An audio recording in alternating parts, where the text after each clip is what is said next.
नमस्कार मंडळी, स्वागत आहे तुमचं आमच्या एका नवीन मिनी व्लॉगमध्ये। तर आज आम्ही जाणार होतो गावी आणि संभाजीनगरवरून मग आम्ही निघालो आणि सकाळी लवकर निघालो, तर त्याच्यामुळे थोडीशी भूक लागलेली होती। म्हटलं बघ, फुलंब्रीच्या अलीकडे ही ऑस्करवाडी मिसळ आहे छान, तर तिथे ट्राय करूया म्हटलं कशी आहे टेस्ट वगैरे। आणि वातावरण आजूबाजूचं शेती वगैरे होतं, मस्त वातावरण झालेलं होतं आणि अशा वातावरणामध्ये छान मस्त ही मिसळ आम्ही ट्राय केली, खूपच छान होती टेस्ट। आणि मग फायनली सिल्लोडला पोहोचलो। तिथे गेल्याच्यानंतर माझ्या आईवडिलांना भेटून घेतलं आणि मग लगेच गावी जाण्यासाठी निघालो।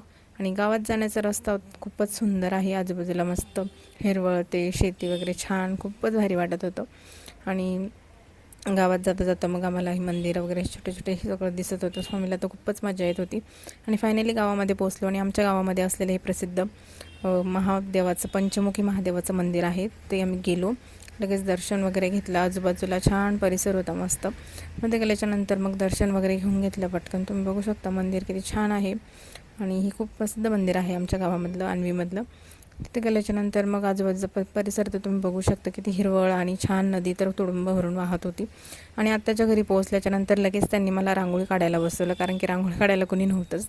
तर मी गेले लगेच रांगोळी वगैरे काढून घेतली बाहेर। आतमध्ये पण पूजा बाकी होती, म्हटलं रांगोळी काढून घेते एकदा। रांगोळी वगैरे काढली आणि महालक्ष्म्यांचं दर्शन वगैरे घेतलं। बघू शकता किती छान अशी सजावट केलेली आहे, मन अगदी प्रसन्न झालं बघून सगळं। खूप छान तयारी केली होती यांनी आणि रांगोळी वगैरे मग मी काढली। लगेच ब्राह्मण वगैरे आले, त्यांनी पूजा वगैरे करून घेतली। मग ताईन त्या पूजेला बसलेल्या होत्या, पूजा झाली, आम्ही सगळ्यांनी मिळून आरती वगैरे करून घेतली।